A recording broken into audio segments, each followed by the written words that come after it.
So good morning mga idol, what's up? Samahan nyo ulit kami mga idol sa aming fishing adventure ni tatay. Ayan.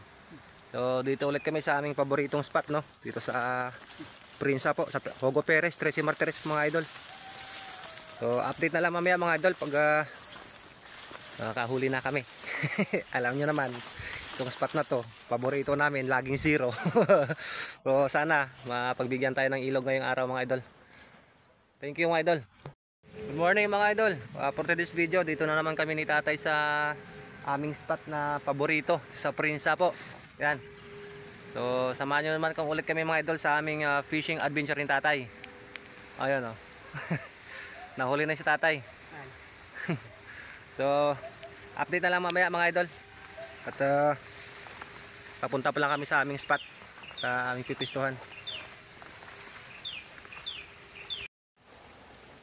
So yan mga idol, dito na kami sa spot, no. So press ko lang pala sa inyo. So nung nakaraan kasi dito po yung kawil ni tatay. Dito tinangay ng dalag yung kawil niya dito, doon sa ilalim ng kawayan na yan, oh. Yan. So babalikan namin yung spot na to.